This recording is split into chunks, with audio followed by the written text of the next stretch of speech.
This is the 2 pair of tiger snakeskins that I had gotten from Thailand a little while back, about 3 weeks ago. This female is already filling up. She's the one that had about, I think it was 9 fry about 10 days ago. The other female, this tank's a little tougher to get a look into because I'm starting to get some green water. But she was pretty much gigantic when I went to sleep last night. And she's had a good bit of babies, probably about 15 or more. It's hard to get in here without the glare. There we go. They're really, really tiny. I mean, really tiny. These are newborn sometime overnight.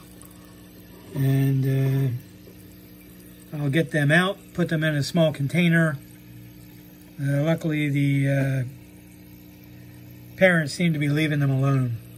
So there's quite a few in there. And it's good to get batch number 2. The other one, like I said, I only got 9 fry. And this one, I didn't start getting them out of here yet, but there's quite a few more. So this is the other one. A little easier to see that male. These are the super lace, red lace snakeskins.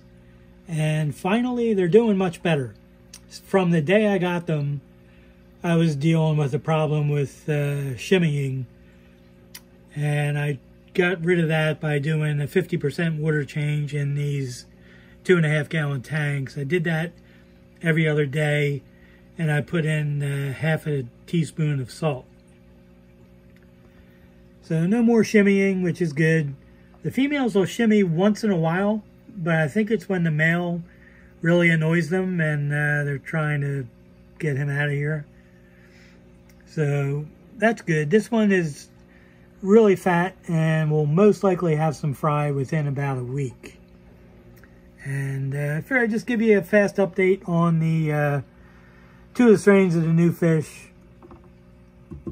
The gigantic black Moscows, the big super eared ones, whatever they're calling them. They're a little tougher because they hide up in the plants. So anyway, I'll add some more stuff and see what else we can get in here. These are the cross I did of what I had was this male. I mentioned it in a prior video. The one that looks sort of half black and has 2 females growing out of it. Maybe they'll move. Maybe they won't. Let's go, guys. Jeez. There we go. This guy came out of my first mistake of buying fish off of eBay from somebody to try to save money about 2 years ago. And I bought platinum red mosaic big ear guppies, but they weren't the real thing.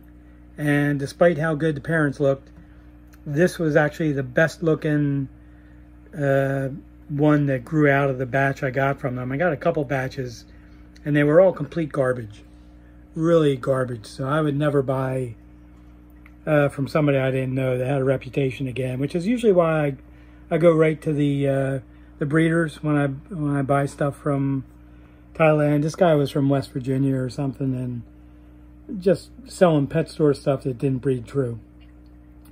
So instead of taking a complete loss on it, I saved this male because he was really cool looking and crossed him with red lace snakeskin female that I had. And this is what I got out of it. If I can get in close enough, you can see that this male has a platinum front part of the body, which is very cool. It's technically, I guess, a red bicolor.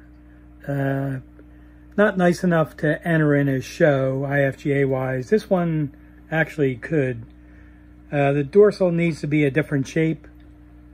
That's more like a half thumb type dorsal, I think they call it, or a high dorsal, or I don't know what they call it. But anyway, technically it's a red bicolor. I got, they're his sons, and these are his daughters. And I have basically 3 pair of this amalgamation that I'm trying to get something good out of.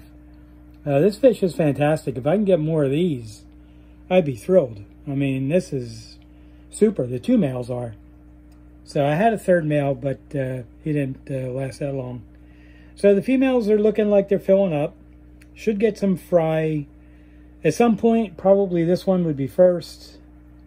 And I'm going to have to put some more plants in. There's not enough, because they do eat their fry. So I have a mosaic pattern in the tail. Also a matching one in the dorsal.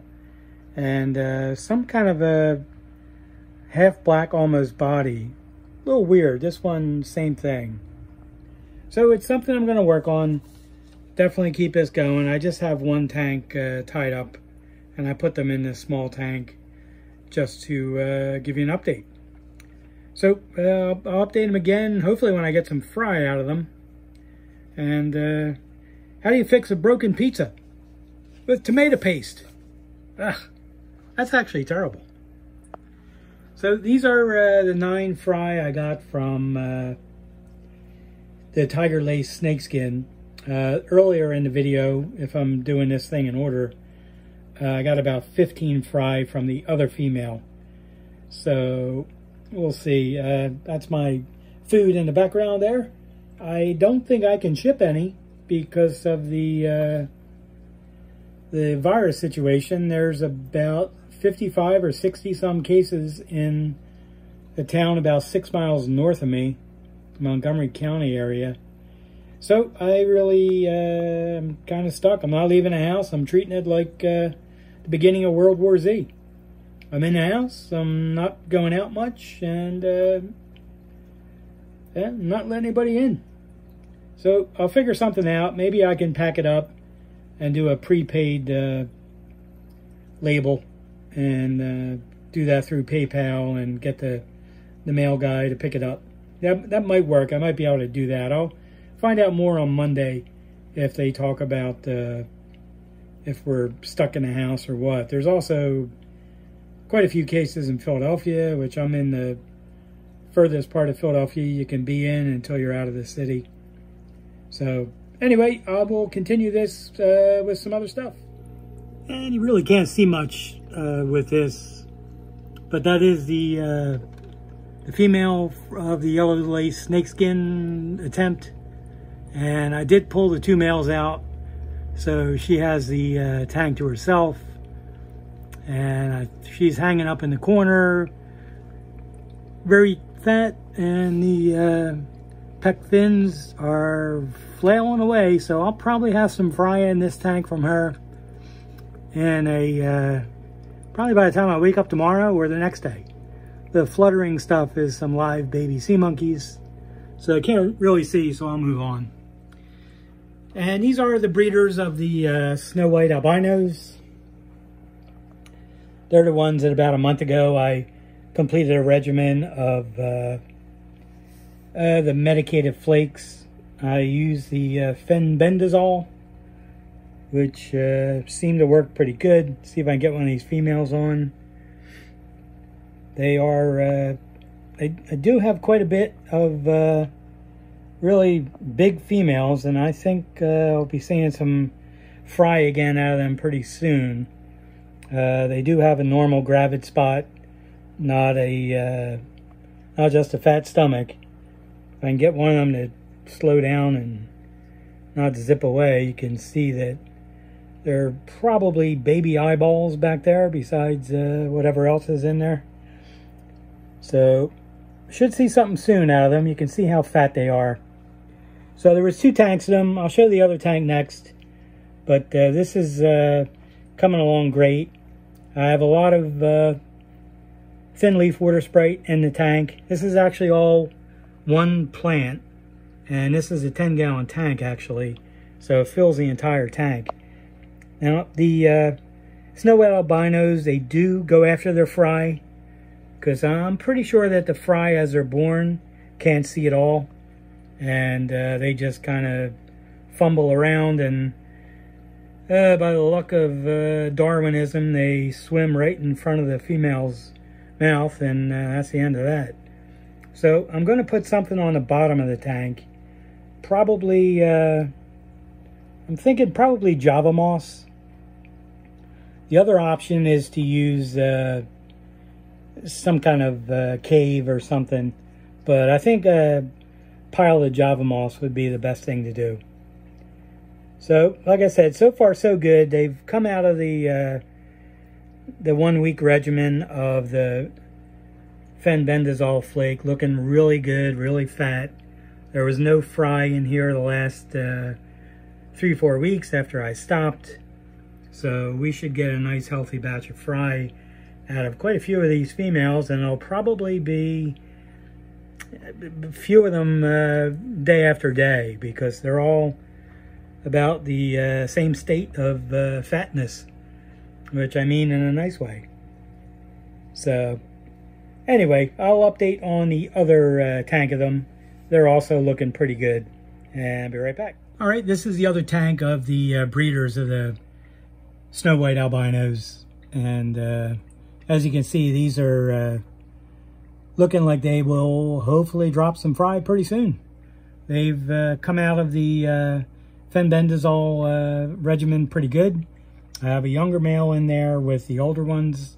This one's got a tiny kind of a touch of the yellow, but I'll leave him in there because I like the shape of the fins and the tail. And these females are looking great. They're very, very healthy. And I really wasn't seeing fry for a couple of months, so I decided to feed them the regimen of the fenbendazole, and I think that worked, but we'll see what I get within another few days to a week. So they look good, very happy with them. And if anybody's bought the snow white albinos, they do tend to go after the fry. This female right there in the background, that one will be dropping fry pretty soon because she's almost completely squared off in the front. So I probably don't have enough plants in this tank. It's the thin leaf water sprite. I'm going to have to throw some more in there. And I'll be doing that shortly. So that's what's going on with these guys. And yeah, I'll get another video up in a few days. I hope everybody is staying safe among the just different situation in the world that none of us expected to have to live through. It's like World War Z came true minus the zombies. So we'll see. And another question is, why do we bake cookies but cook bacon? It's a very interesting question. Obviously, I have too much time on my hands.